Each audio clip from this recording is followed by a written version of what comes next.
един художник по-лесно може да си намери какво да работи. Занесох слайдове от картините си, погледнах хората, къде са картините? Картините са оттатъка. Отвъд желязната завеса са картините така. Те не могат да скочат, да. Не се прави бързо изложба, така че трябваше просто да си намеря някаква работа. И за щастие това беше, както споменах, Холивуд. Минах през най-различни неща там. Започнах от едно студио, небезизвестно, Хана-Барбера, което се занимава с анимация.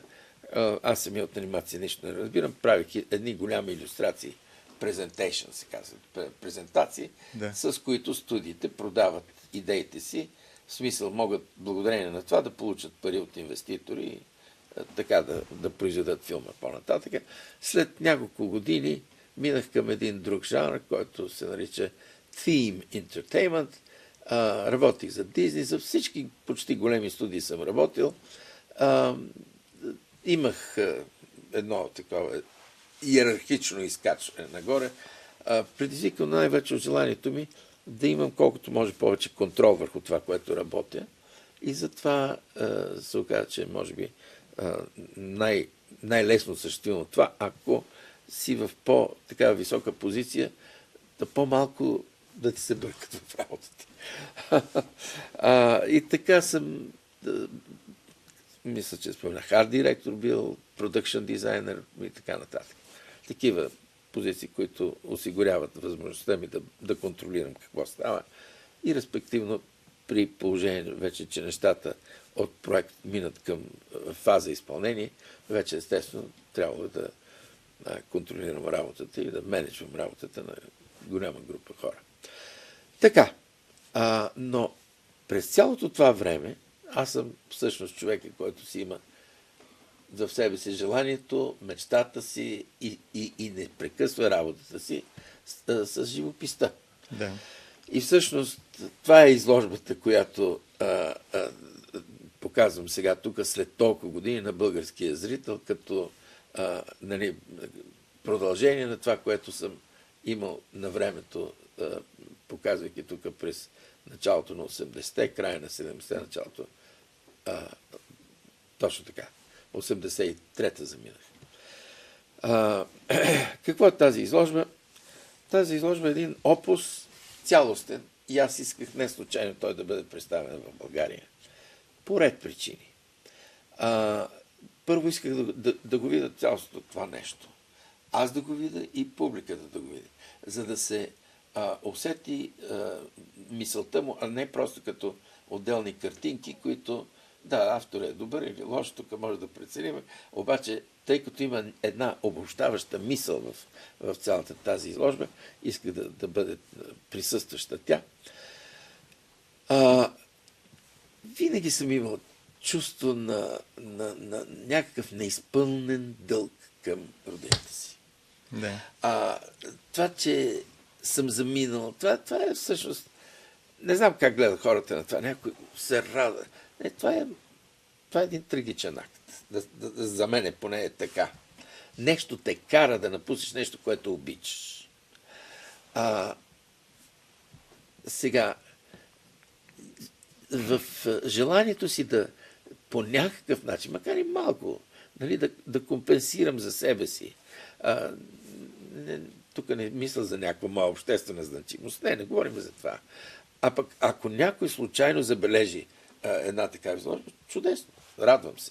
Ако някой случайно усети това, което аз съм, или не случайно, усети това, което аз съм мислил и чувствал, радвам се.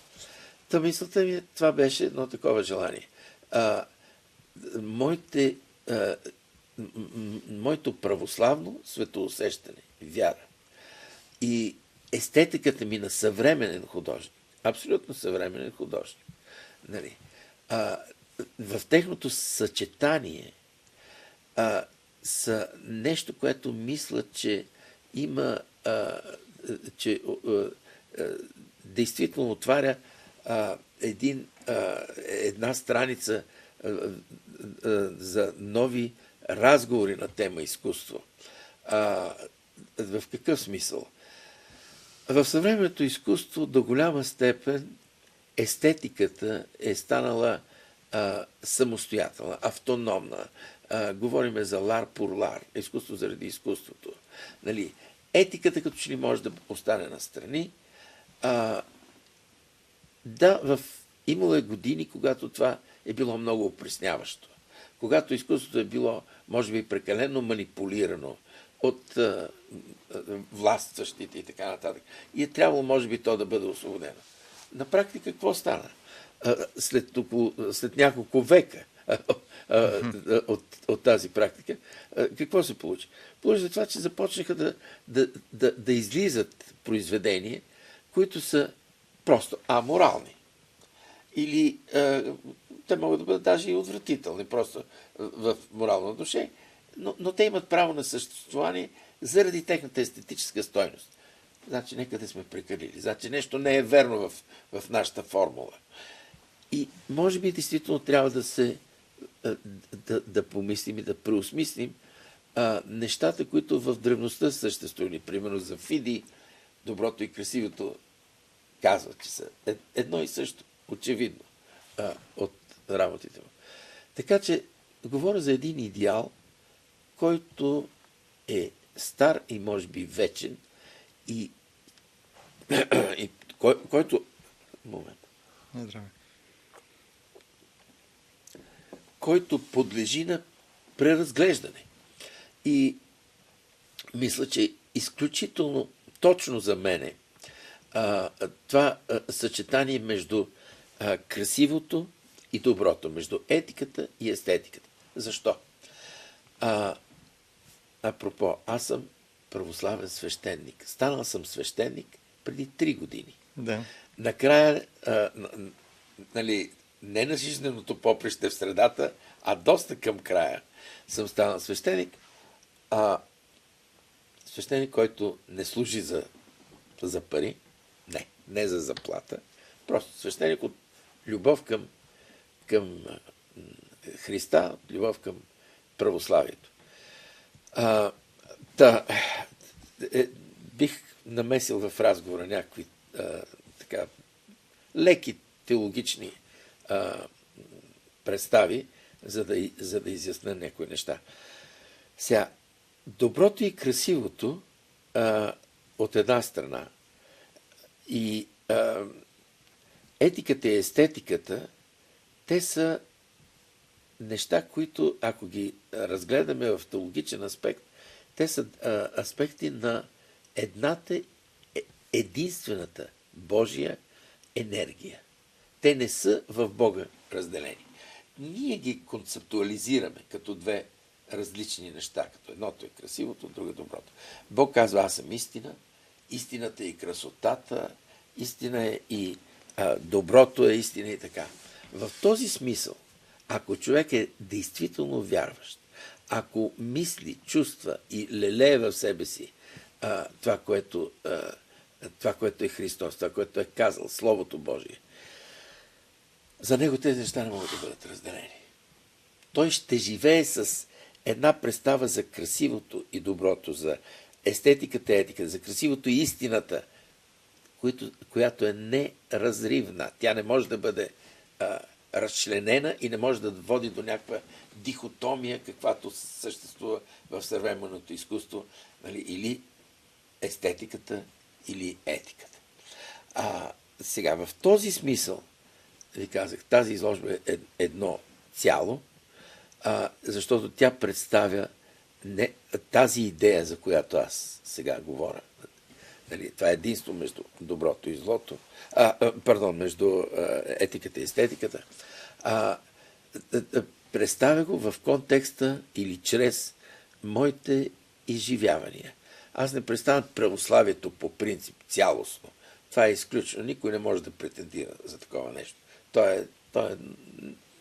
То е всемир.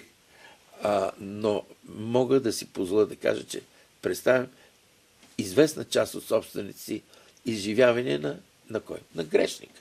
На грешника, който съм аз. Нещо като изповед, като разкаяние.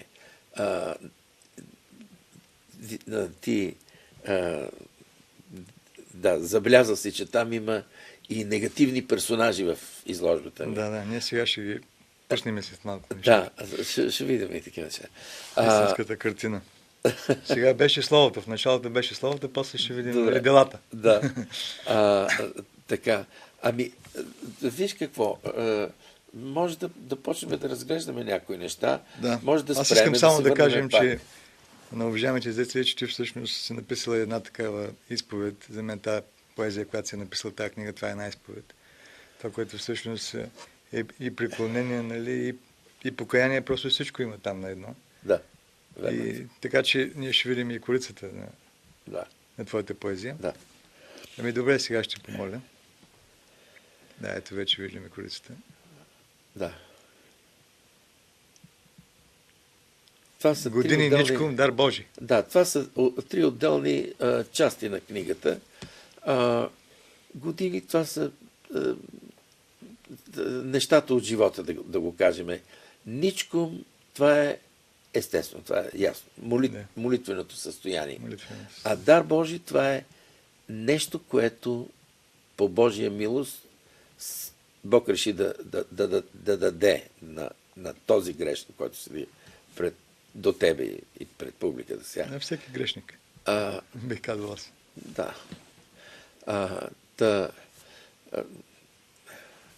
Мислиш ли, че това, което си го така създал, всъщност е нещо, което ще остане? Виж какво. Първо... Това е една находка, примерно, би казал, която след време някой ще открие, няма да знае автора кой е, но примерно ще остане произведението. Да си признае. Въпросът за авторството за мен стои така. Ако нещо е успяло от това, което аз правя, от това, което рисувам, пиша и така. Ако нещо е успяло, аз смятам, че авторът там е Бог, че авторът там е Христос, аз съм единствено грешната ръка изпълнител. Благодарната ръка изпълнител. Защото всичко добро е от Бога. Да, човек може с волята си да бъде в синергия с Божията воля, но автор е пак той. Дали Бог ще реши, ако нещо е добро от работите ми да остане, той знае.